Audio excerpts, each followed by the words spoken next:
Need beautifully bound booklets and presentations for my business. Your invitations and booklets will be in captivating color and will be done right every time. That's Staples Print Big Promise. And right now at Staples, get $50 off your print purchase of $150 or more. Try Staples and see the difference. Ends 10/14. Exclusions apply. See associate or visit staples.com/print for details.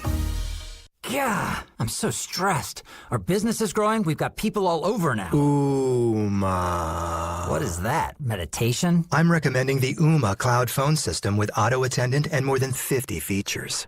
Ooma? Yep, switching to Ooma is a cinch. Just $24.95 per month per user, plus taxes and fees. Ooma. Now you're feeling it. Find small business calm at ooma.com/radio. That's OOMA.com/radio.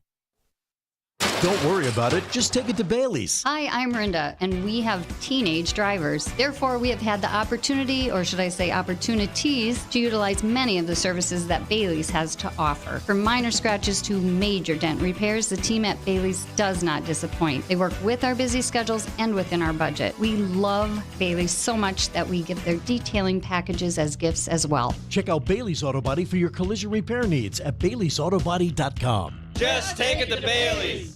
This is Weather and Ag in Focus with Bridgette Readel, Justin Storm, and Dean Wysocki.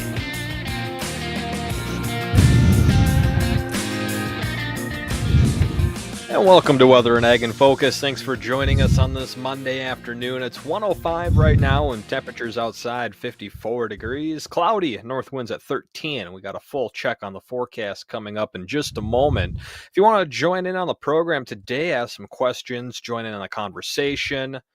701-293-9000 is the Red Wing Shoes phone line. You can always reach us via email as well at weatherorag@flagfamily.com or the comment boxes on Facebook Live and YouTube Live. Bridgette, how are you doing today? Happy Monday. I hope your weekend was nice. Absolutely. And it's a fabulous day. Sun shining. I don't think the wind is too hard on anybody. And we're getting a lot of harvest done. So is that going to last for a while? Justin, what's our weather look like? Yeah, we got a solid, I'd say probably 4 days of nice weather if you're including today.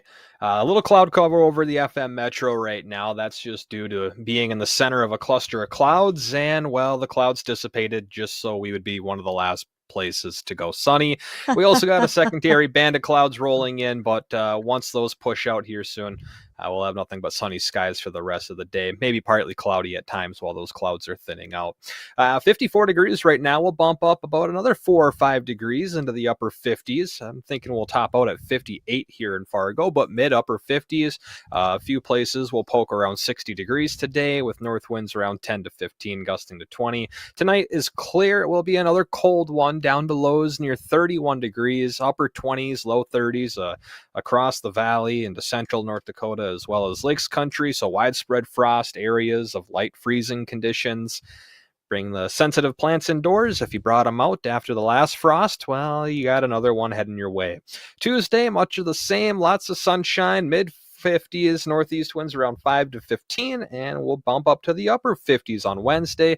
A lot of sunshine. We'll get increase in clouds late in the day. It will be a little breezier, though, on Wednesday. Gusts to about 20, 25 out of the east-southeast. And we got a bigger storm system rolling out of the Rockies on Thursday, Friday. Bridgette, are you doing any traveling by chance on Thursday or Friday? I have no doubt that wherever I'm going, you're going to tell me there's a storm. So I guess I would just might as well plan for that. Goodness. Okay. What's coming at me? Well, we got a pretty decent storm system rolling off the Rockies Thursday and into Friday. Right now, this is targeting areas south of us. So I was just suspecting maybe you were going down to South Dakota, Nebraska, Iowa, or southern Minnesota. Is that not the case this time? Or are you staying put? I will actually still be within the confines of Cass County over the weekend. Next week will be a different story. Yeah, next week I'll be headed for South Dakota, so let me know if I should just share the love wherever I happen to go. Well, there's another storm next week rolling in as well, so 1 for 2. But if you're staying here, that's bad news for us, because then maybe that storm is going to track a little further north. It has been doing that over the last 3-4 days, so if that trend continues, we'll have to bump up our chances for rain. Right now, it's a slight chance for a few isolated showers Thursday night.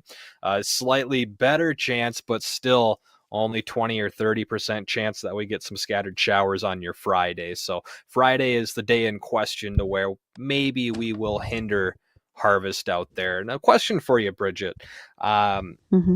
Is wind a big factor when it comes to harvest around the area? Is that going to play any hindrance in plants? Okay, let's not talk about hindrance. Let's put this in a couple of different perspectives. First of all, wind helps us dry out the ground that's wet. We've had some sugar beets coming out of the ground.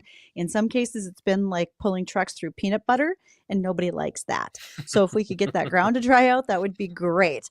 Additionally, with the wind, when we have too much wind, we're going to start to see stalks fall down as far as corn is concerned, or blow down some sunflowers. We also tend to see some more shatter on the pods of the soybeans.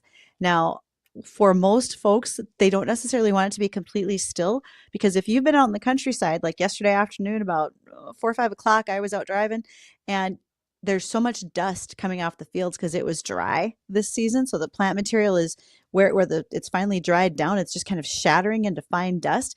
You want that dust to blow away from the combines so you can see where you are, so you don't have the haze in the field. You don't want it just hanging in the air. And also that helps to keep some of that dust and fines off your machines so you have less chance of sparks for fire. So there's a lot of question when you say, do you think that wind is a good idea or not? Kind of sounds like a little bit of a double-edged sword. There's some good to it, but if it's too strong, then we get some damage. You know, if we get a combine fire that takes off and gets away from us, then very quickly that can spread due to some high winds. So can I just have a nice 3 to 10 mile an hour wind that just keeps the dust moving away from me? Is that going to be okay? Can you do that for me? You know, for today and tomorrow, yes. I'll even throw Wednesday in there. Like I was saying, Wednesday will be a little breezier than today or tomorrow. I got 10 to 15 mile per hour winds today, 5 to 15 tomorrow. Wednesday, 10 to 20, probably gusting to about 25 miles an hour at time. It's not till Thursday, Friday. I got 15 to 30 mile an hour winds gusting as high as 40 on Thursday. So Thursday will be a windy day, 15 to 30 on Friday, still considered a windy afternoon. If that storm system continues to track further north, I do see 50 plus mile per hour wind gust potential out of this. It just right now is remaining in South Dakota as well as into Nebraska, southern Minnesota. So if the core of that storm lifts another 100 miles north, which it's already lifted about 100 miles from what it looked like last week, that might be something to be concerned about then. Well, we're going to want to keep an eye on a lot of that. And with so much dust in the air, you know, for folks who have allergies, this is probably really irritating. A lot of them is more of that dust particle, especially in those heavy winds, is going to move tremendously more. Personally, I don't know if it's an allergy or if I'm lucky enough to be working myself into a sinus infection, but you know what, if you can keep that dust off of me, I'd be okay with that too. And let's see. I just getting a message here on the side. Jacob, is Dean on the line, or did he just leave a message for us? I think Dean called in on let's bring him in then. Let's bring in Dean. All right. Dean on his day off you could have just connected on your phone, dude. We could have been able to get a video conference call with you out by the poolside. What do you got going on, Dean? We bring Dean in? Is that the sound of his... Oh, he hung up on us. He's playing a crude joke. He's back. He's back. This is great radio, Dean. Okay, we've got breaking weather report down here. We've got increasing sunshine and temperatures currently about 90 degrees. Did you just accidentally get disconnected? You might get a burn. Yeah. Somehow somebody disconnected me with an... Hey, hi, Dean. See you later. Bye. Well, I'm glad you called in, Dean. How's your little... What's up? You know what? Our tea time got canceled this morning, so instead we're just sitting poolside with a few cocktails. It's a little hot though. I mean, 90s. Oof, man. But we're doing the best we can. I think we're going to get through the day. Yeah, I'm really worried for you. Did your golf game get canceled because the weather was too nice? It was actually just too hot. So we all decided just to sit by the pool all day today. It's, I just wanted to update sound like a grand idea. Well, since you got nothing going on for the rest of the day, why don't you just stick around? We have a great guest that'll be joining us in a few moments. Well, you know what? The pool's calling me, and I've got a lady with a lake place feeding me grapes and fanning me. So I'd love to help you out, but can't do it, guys. Gosh. You must be hallucinating, buddy. I was going to say, I didn't know Dean was delusional on vacation. Wow. How impressive. Hey, he's on vacation. He's yeah, right. Dean, before we let you go, I just got to let you know that that pool photo you sent me, yeah, bud, looks a little scummy. Oh, it's a beautiful pool. Are you kidding? Oh, man.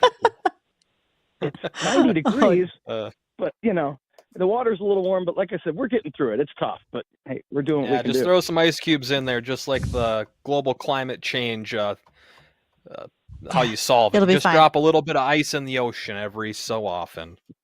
Right. Hey, did you check we got an email from M&M, so tell them lay off the booze before he starts sending us emails. Oh my. Okay. Everybody's now checking their emails. Yikes. Okay. I'll have to give it I'll read it here in a moment. Dean, thanks for giving us a call. You guys have let's a good see. week. What do we got Thanks, going Dean. on the program today? Besides any listener questions or comments, which feel free to call in anytime. Bridgette, you got an answer for one listener who sent you a question over the weekend, I believe. Also, well, let's just dive into that one. Is that on the hemp and livestock feed, or is that a separate topic? It's on the hemp and livestock feed, so we can probably just answer that one real quick. So Here was the thing. I had a listener question last week asking if there's any work that has been done for hemp to be fed to livestock, any studies, etc. So I reached out to a friend of mine who is a beef extension specialist, actually at South Dakota State University. And he said there has been research done using hemp products as livestock feed, and it's sort of a good news, bad news situation. NDSU did a study just a couple of years ago on feeding hemp seed meal, which is a byproduct from the oil extraction process, similar to using it as a substitute for distillers grains, which distillers grains are a byproduct coming out of the ethanol process. What was said is that it could reduce performance, but no change in carcass characteristics, which is not surprising because it has a higher fiber content in the hemp seed. There is a report, so if somebody wants to look at it more closely, I have a link to the entire report. So now the bad news is that hemp seed and its derivatives are not recognized as legal cattle feeds.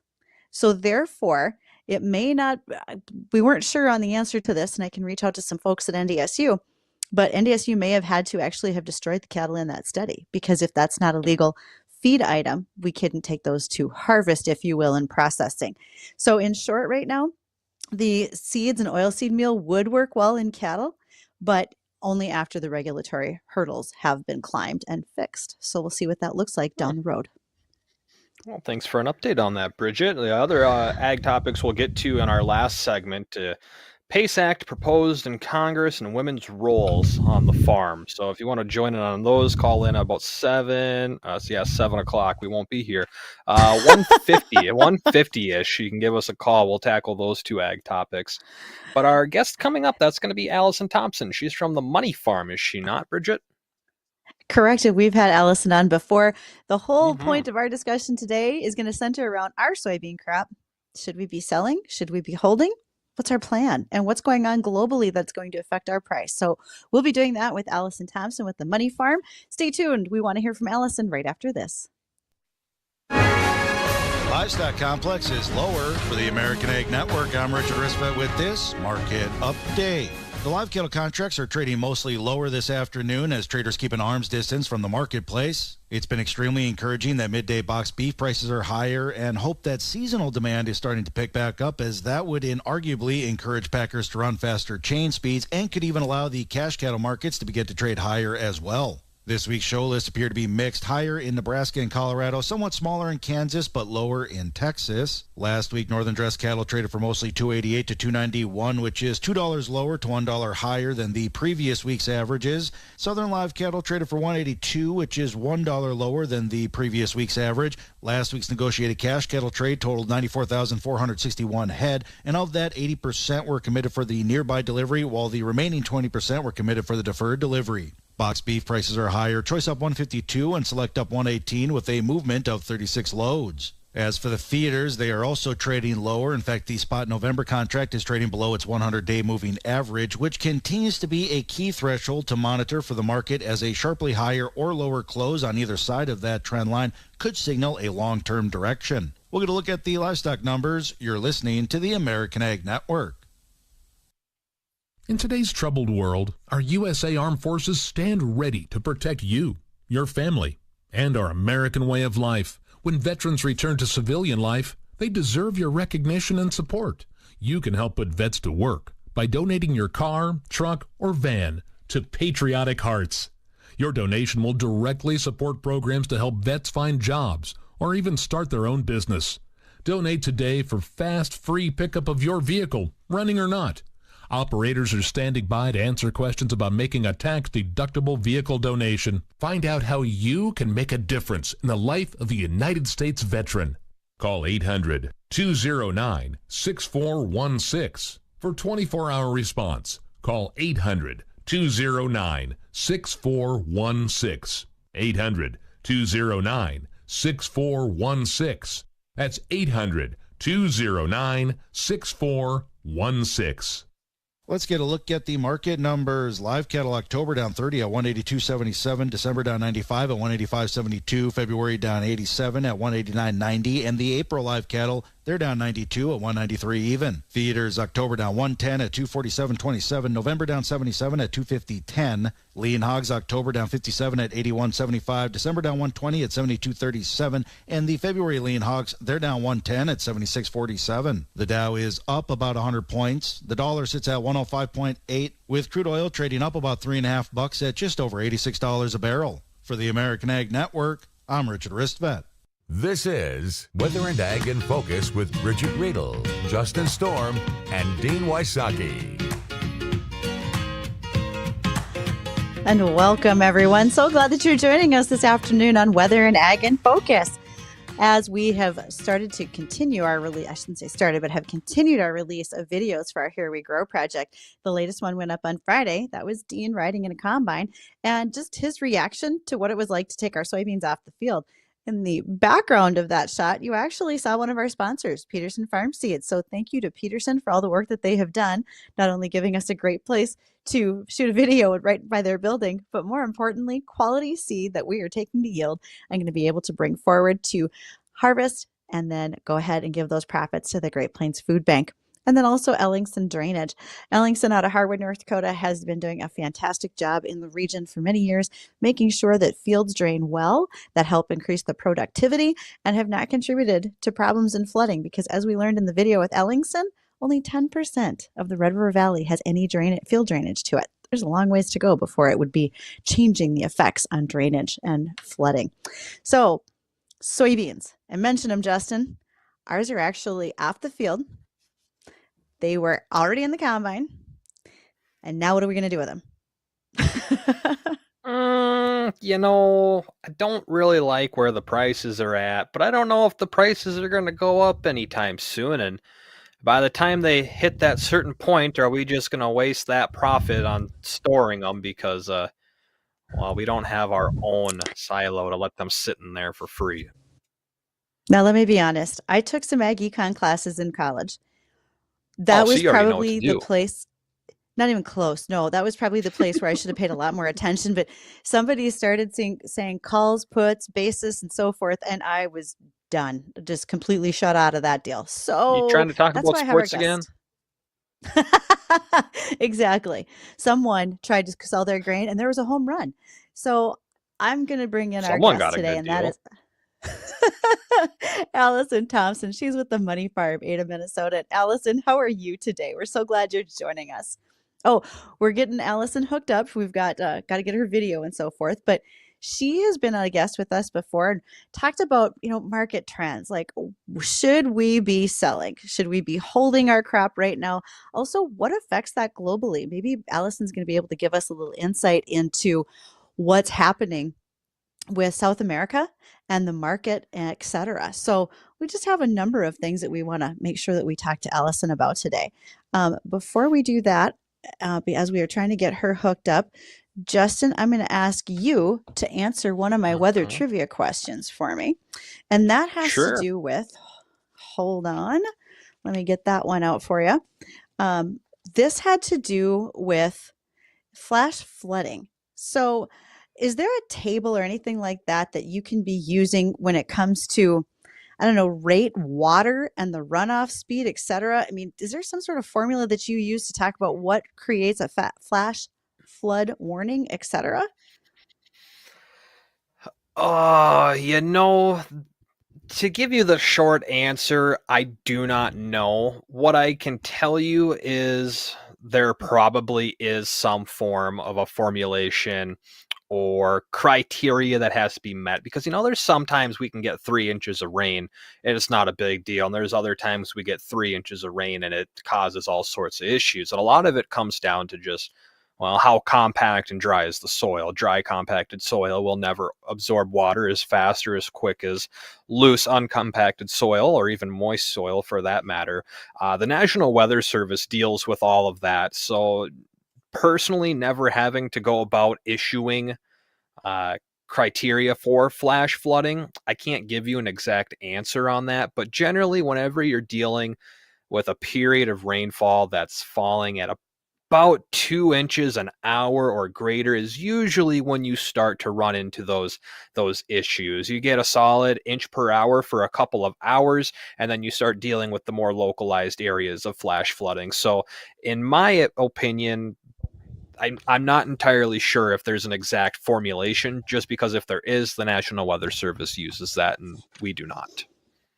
Well, the best part is if they don't scare anybody. Let's not make it frightening for people. If we can give them advance warning, that's one thing, because we didn't always used to be able to do that. My understanding is we've had, and we talked about this one before, we had in October of 1786, 2 rivers in Pennsylvania actually had a flash flood because it rained so hard it washed all the pumpkins into the river. It was called a pumpkin flood. Hopefully the Weather Service never has to issue a warning about that again. Yeah, when it comes to rivers, there definitely is a way to calculate what those river heights are going to get to. But outside of rivers rising because of snowmelt or rainfall or a combination of the two, when it just comes to general flash flooding or aerial flooding, I'm not entirely certain on that. Well, someone who is certain, again, we'll talk about markets and so forth. We'll get back to potential flash floods later. And our guest today is Allison Thompson. Again, she's with the Money Farm from Ada, Minnesota. Allison, how are you today? I'm doing good. And you guys? Great. Doing well. Thank you. So glad you're here. Yeah. Thanks for having me. Okay, Allison, we've been custom farming these soybeans all summer long, and we've been watching them. We think our yield looks pretty good. Before I even get to what we think we might want to do with them, whether we sell for cash or whether we hold them, tell us a little bit about what the soybean market looks like globally right now. Do you think are we having a good market run right now, or what's your opinion on that? Any thought you can give us? Yeah, sure. So obviously this time of year we're going through harvest, which typically does pressure markets lower, and soybeans aren't immune to that. Last week we did have a new low being printed. Not surprising for the time of year, and even today to start this week we're definitely on that lower end of our trading range. So seasonally we are at a time of year where we do see bottoms put into the market, and that just unfortunately usually happens with harvest, and unfortunately it's a big decision time for farmers, but we need to be aware of some other options that we do have. And going forward, we need to be focused on an outlook. What are we going to do? It's not all doom and gloom because we're printing lows now. There's definitely opportunities ahead. And with soybeans, we know that the focus is going to be turning to South America rather quickly, and their weather and what that means for their growing season. Obviously, their main crop being soybeans. they're looking for a record crop again this year, which seems like it's an ever-growing thing. We hear about it every year that they're looking at record production, and they definitely could. But it's very dependent on their weather pattern going forward. So we're ending our weather season of volatile markets and entering South America's here relatively shortly. And with South America too, last year we know they had record production. So they have been a dominant force on the global market and offering pretty low prices, and they still have stockpiles to go through and still to move. So they're still offering very cheap prices, and we're just not very competitive on the global market. Now, the pullback, though, that we've seen here with prices lately, like I said, these harvest lows being typically printed now has made us more competitive. And obviously, depending on what South America's production looks like, we could be more competitive going forward. That's obviously the hope. But we'll see. Usually this is the time of year where we do see our exports pick up because of that pullback in prices. It's just been really slow this year because South America is still able to have some low prices on the global market. And South America, like you said, that's their number one cash crop. If there was a country that affects our price range, it's going to be them. That's probably where we keep our eye to the closest. Would that be fair, Allison? Yes, absolutely. Between Argentina and Brazil, they're a big exporter. They're the world's top exporter of corn, and soybeans are right up there too. So we need to be definitely watching them. They can't be forgot about, especially as we're going into the winter months and their key growing season. Wow. Okay. There's going to be a lot more for us to visit about, Allison, when we come back. It's 1:30 in the afternoon, bottom of the hour. Allison, I've got more questions for you, and then we're going to start to dive into what we can do with our soybeans and maybe some best advice. So stick with us, folks. We're with Allison Thompson of the Money Farm. The next Coffee Club with Janae and Ronnie. Thanks to Luther Family Ford, we have our nonprofit feature of the week. And this week, we are visiting with North Dakota Boys and Girls Ranch. Also, we're going to do Did You Knows and visit with Cassie from Great Harvest Bread Company. Plus, we've got checks on the weather, what you can expect, and all of the latest on what's happening in Israel. Grab yourself a cup of coffee and join us, well, because it's the Coffee Club. The Coffee Club, weekdays 8:30 to 11 on AM 970 and 93.1 FM WDAY. Farmers, when you get stuck in the field, make the call to Oaks Truck and Trailer. Pulling equipment out of the field can be dangerous. Why not leave it to the pros so you don't get hurt and your equipment doesn't get damaged? With 40 years of experience, Oaks Truck and Trailer is trusted far and wide when it comes to large equipment, diagnostics, analytics, and repairing farm equipment. Next time you find yourself stuck in the mud, call Oaks Truck and Trailer. Online at oakstruckandtrailer.com.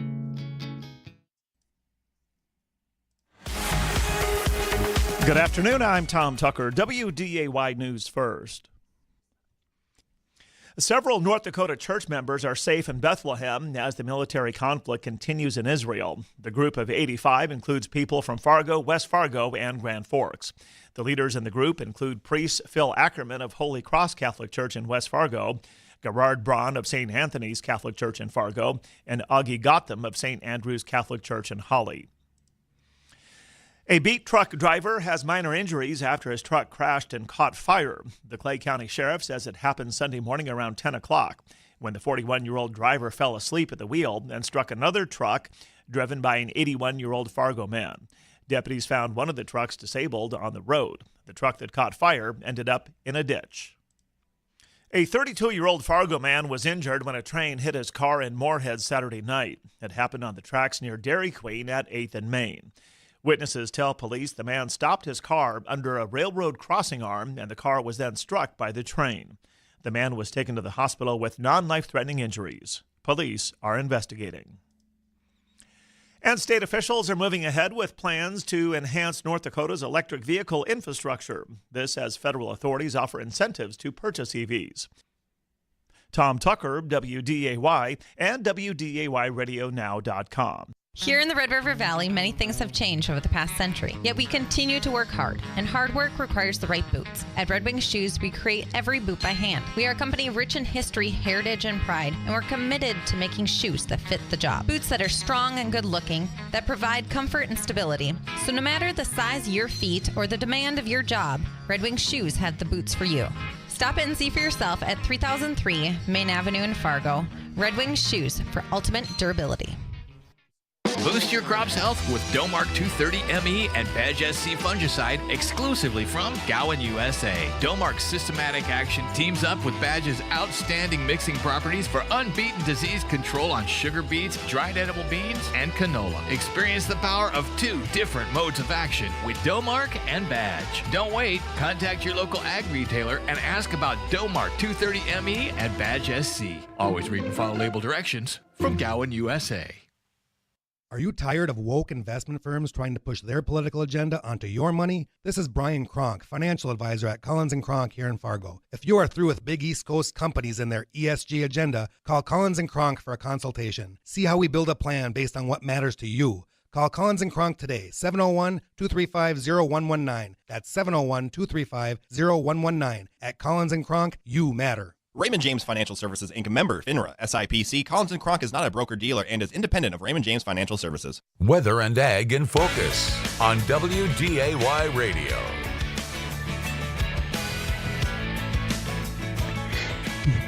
Hello and glad you're here. Welcome to Weather and Ag in Focus on WDAY.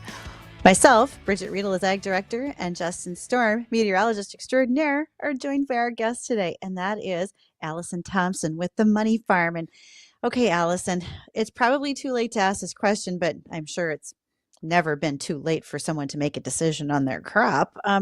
Should we have decided back in May when we planted what we were going to do, if we were going to sell for cash, if we were going to hold, if we were going to contract? Or is it too late to be making some of those decisions right now at harvest? You know, it's not out of the realm, honestly, this year.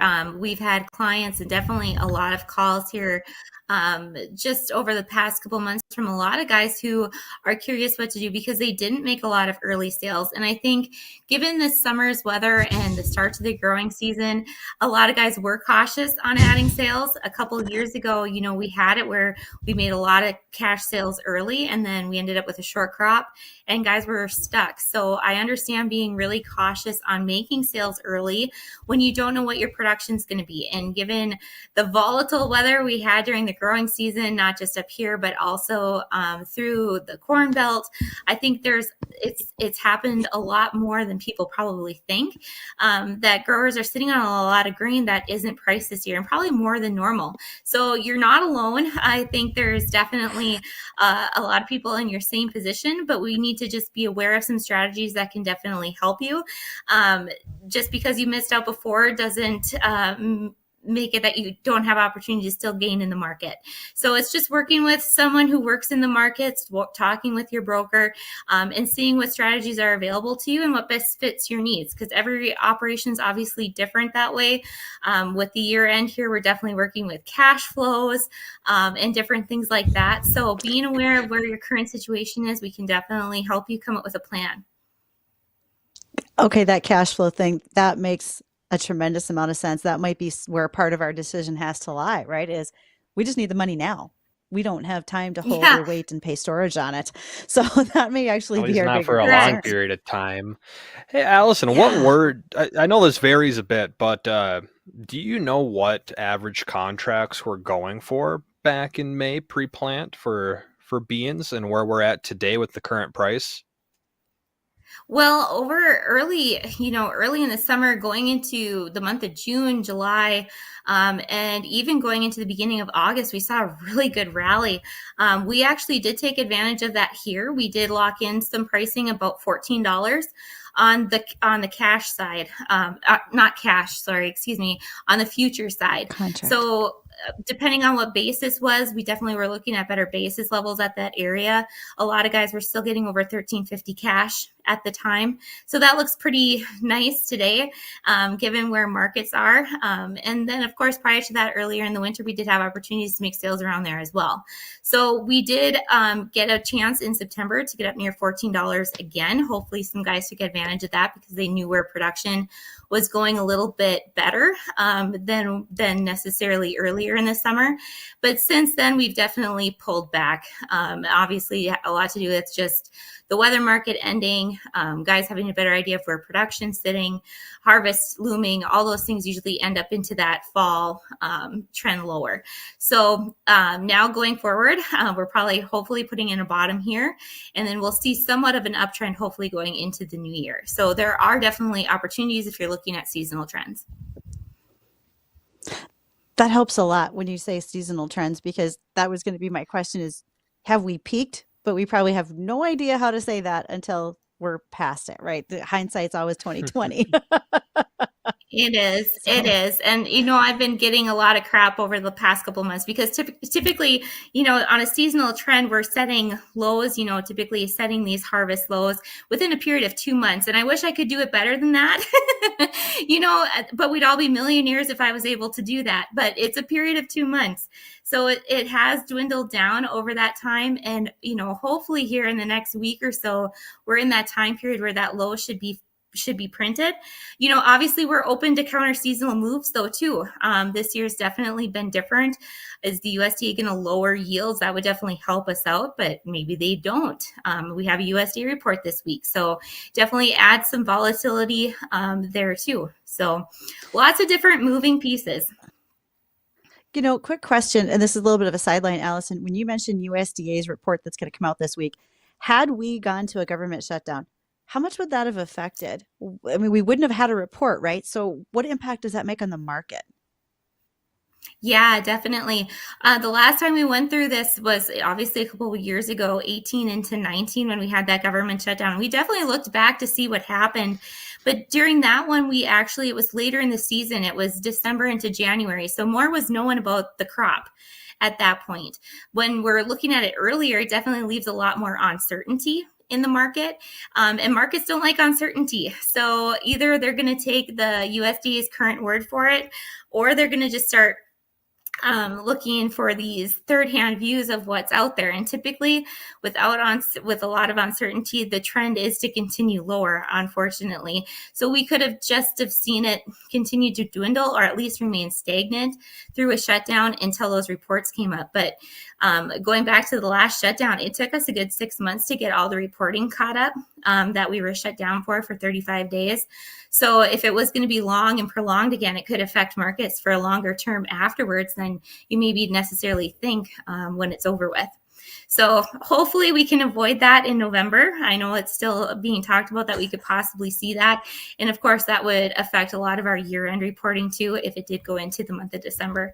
So it would be a pretty huge deal. And obviously with our peak export season picking up here, we need to have the USDA open so we have an idea of where our exports are going, if they're moving. Definitely helps our markets out.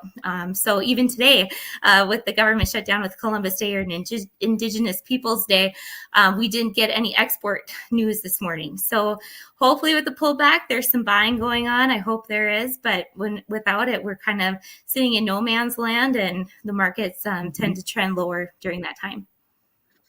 All right, I got a couple questions for you, Allison. This is going to kind of bounce around from one topic to another. I'll try and keep on the lines of contracts right now.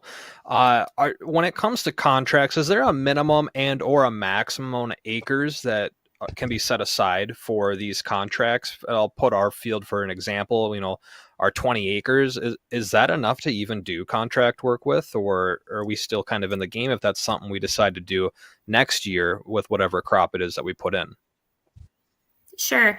So what you need to figure out is, obviously a lot of guys are going off of what APHs are and what their crop insurance levels are as far as how much they feel comfortable contracting early.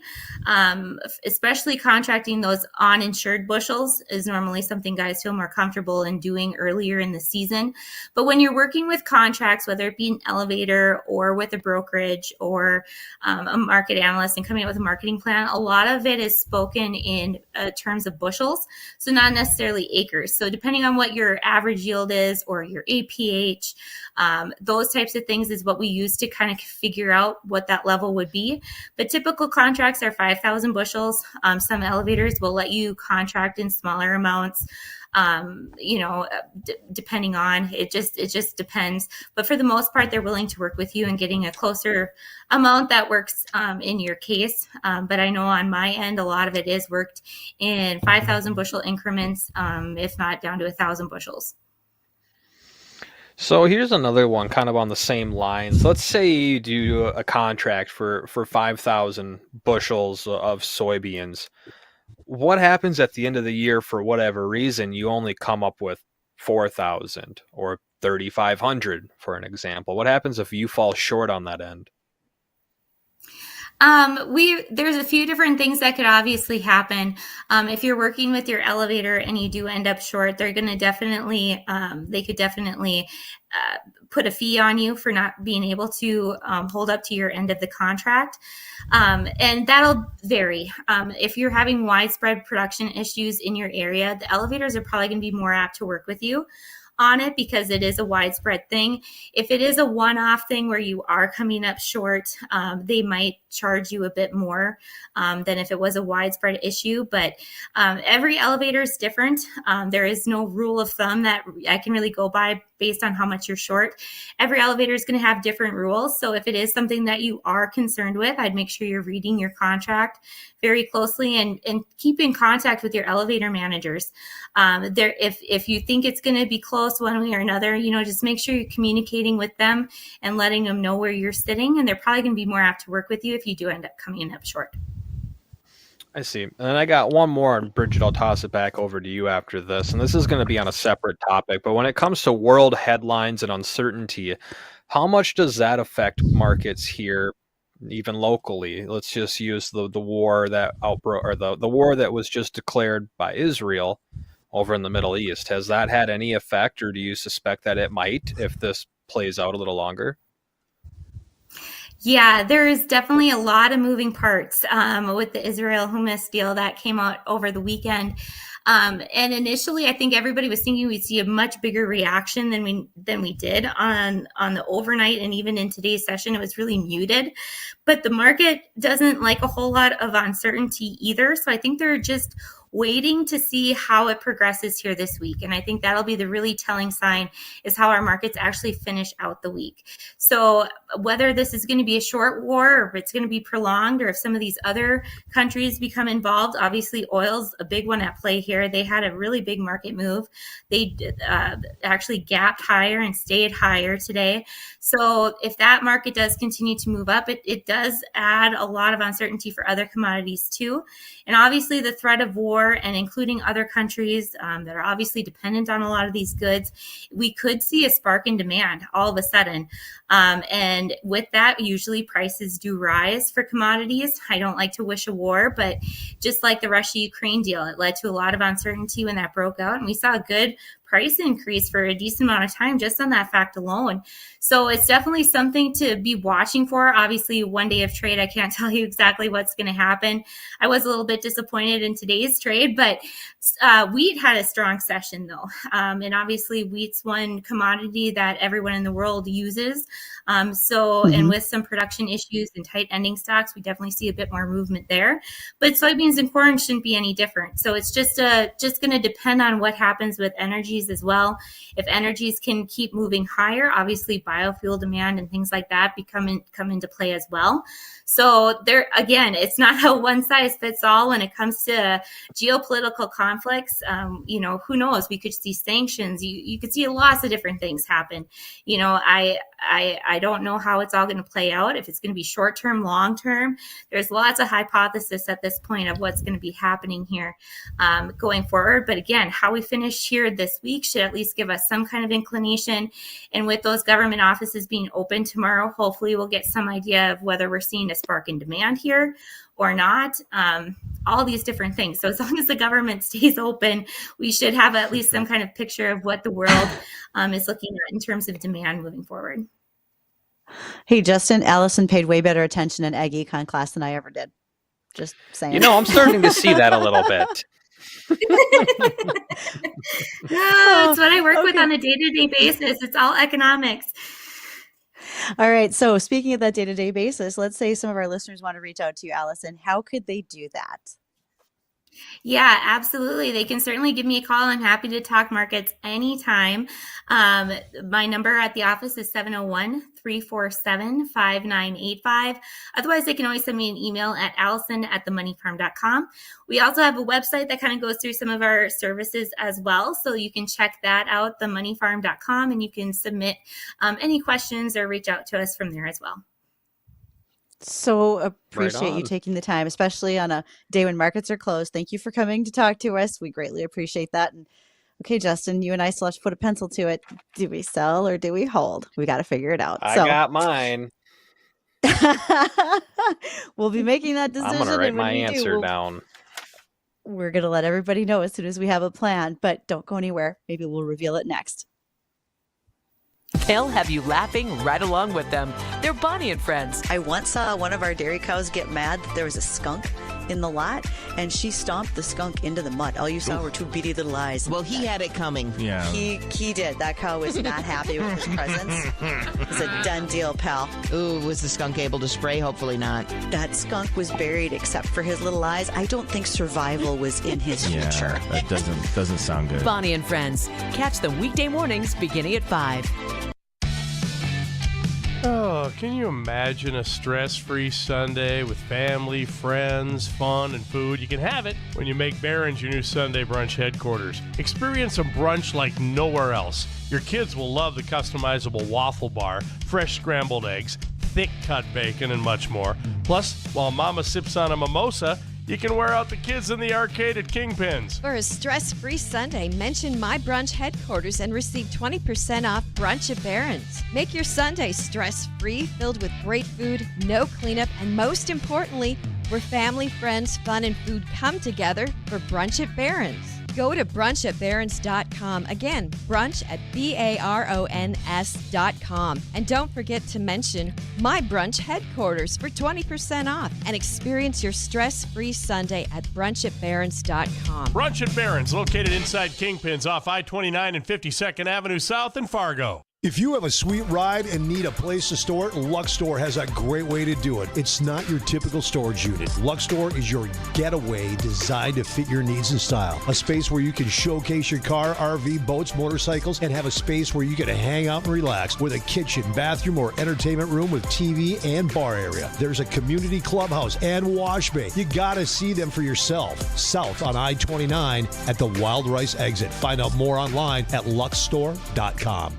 The mission of Olivet Lutheran Church in Fargo is to tell the story of Jesus' love for all people without exception. Worship with us Sunday mornings at 8:30 at our traditional service, 10:30 at our contemporary service, or Wednesday evenings at 6. Join one of our many ministry groups, like the Olivet Choir, Bell Choir, Bible Studies, Women's Ministries, Quilting and Crafting, or volunteer inside and outside our walls. For more information, go to olivet.org. Encounter Jesus, experience grace at Olivet Lutheran Church. There's a whole lot of savings going on now at Staples. During Staples Sit-a-thon, you can save up to $150 on select office and desk chairs. And when you buy a chair, you save 25% on desks, storage solutions, and office accessories. Plus, your local Staples now accepts Amazon returns. And when you return an Amazon order at Staples, you receive a coupon for $10 off your next $30 Staples purchase. Now is definitely the time to save at Staples. Chair offer ends 10/28, in-store only. Exclusions apply on Amazon offer. Yeah, I'm so stressed. Our business is growing. We've got people all over now. Ooma. What is that? Meditation? I'm recommending the Ooma cloud phone system with auto attendant and more than 50 features. Ooma? Yep. Switching to Ooma is a cinch. Just $24.95 per month per user, plus taxes and fees. Ooma. Now you're feeling it. Find small business calm at ooma.com/radio. That's OOMA.com/radio. The Angie's List you know and trust is now Angie, and we're so much more than just a list. We still connect you with top local pros and show you ratings and reviews, but now we also let you compare upfront prices on hundreds of projects and book a service instantly. We can even handle the rest of your project from start to finish. So remember, Angie's List is now Angie, and we're here to get your job done right. Get started at Angie.com. That's ANGI, or download the app today. This is Weather and Ag in Focus with Bridgette Readel, Justin Storm, and Dean Wysocki. And welcome back to Weather and Ag in Focus. Thanks for rejoining us. 1:52 on this Monday afternoon. I've got a forecast check coming up here in just a moment. Just got done speaking with Allison Thompson from the Money Farm, and if you want to get a little bit more information on what it is she does or just talk about the markets, you can give her a visit over there at themoneyfarm.com, find all the contact information. And Bridgette, we got a lot of things to think about when it comes to what we're going to do with these beans, because right now they're just kind of sitting there doing nothing. So we'll have to put our thinking caps on if storing it would be worth it. And we can't just keep them in the grain cart where you were moving them from the combine to the truck. No, I put a tarp over it. We're good. We're good. No, and they can't just stay on the truck when I get them into the elevator, because we could store at the elevator. We don't have any bins, and it would be unfair of us to ask our farmer cooperator Jim to store them for us. So we're going to have to make that decision pretty quick. And again, we could store them at the elevator, but not for free. I mean, it will be charged rent, so to speak, for them. I knew we should have bought the bigger silos and storage unit when we were over there at Titan Machinery, because the ones we got only hold like 3 cups of beans, and we needed something more. That's all Dean's credit would get us. Could you believe it? Who would have guessed? 3 cups of storage on Dean's credit.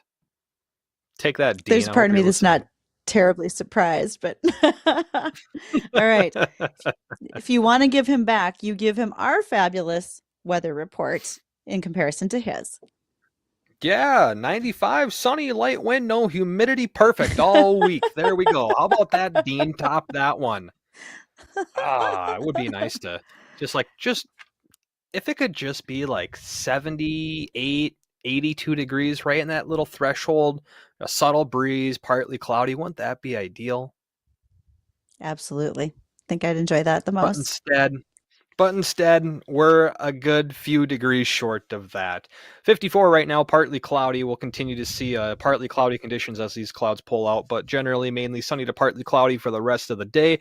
Shooting for highs near 58 today. North winds 10 to 15. Currently, that north wind is at 13 miles an hour. Tonight, widespread frost, some patchy fog. Will drop down to a low of 31. Northwest winds 5 to 10. And for tomorrow, we're in the mid-50s. Northeast winds 5 to 15 under mainly sunny skies. And again, low 30s for Tuesday night with a little patchy fog. On your Wednesday, upper 50s, partly cloudy skies. Will go partly sunny, and then partly sunny and windy for Thursday. 15 to 30 mile an hour winds gusting higher than that out of the northeast. We'll see a slight chance for a few showers overnight Thursday, a slightly better chance for some scattered showers on Friday, as a bigger storm system, which will mainly affect areas to our south, pulls out of the Rockies. That just brings in the windy conditions to our area. Generally 15 to 30 both Thursday and Friday, but I do suspect we will see some gusts as high as 40 miles an hour. As for the weekend, we'll dry things out. We're close to 50 degrees to lower 50s over the course of the weekend. So not a terrible forecast, just a couple days of wind, a day of possible showers, and the rest of it's pretty good in my opinion. You know what it sounds like to me? What's that? It sounds to me like that's a fall forecast. Generally, it sounds like a fall forecast. October's That's very good. Yes. It's just what October brings us all the time. And we've been pretty good. We get our first frost around like the 20th of September, give or take a few days, because I'm just ballparking there. I do know it is in mid to end of December or September though. But we made it all the way to October. That's pretty good. I'd like to think that it's pretty good. Yes, we'll take this because we're still getting crop off. So hammer down. I know there's lots of equipment that's moving very quickly through fields yesterday, today, etc. before something stalls them. So we'll take it while we can. Well, why don't we end on an ag topic here? I don't think we had anything else lined up for this except for our ag topics. And let's hit on the PACE Act. What's this and how is it being proposed in Congress? Senator Hoeven in North Dakota and Senator Klobuchar of Minnesota have proposed what is the Producer and Agricultural Credit Enhancement Act. That's the PACE Act, because they are trying to help provide more access to credit by modernizing the loan limitations that are currently held by USDA. Capital is critical to everyone, especially our young farmers and ranchers that are just starting out. And so the PACE Act does several things. If in fact it passes, it would change the operating increases for direct operating or guaranteed operating, changes those limits within FSA. Then also it would change the direct and guaranteed ownership limits as well, change the inflation benchmark for guaranteed ownership loans to the National Ag Statistics Service, and then increase loan limitations on microloans. Microloans would go from $50,000 to $100,000, and those can be for very small, starting out. I think those in place of things like CSAs or very specialized crop production areas. So again, this is an act that was brought out by the senators from North Dakota, Minnesota. We'll see where it goes, but the rest of you are going to hang on and go to the Jay Thomas Show, who's going to have guest host Tim Flackle today. So enjoy Jay Thomas. We'll all be back tomorrow. See you then.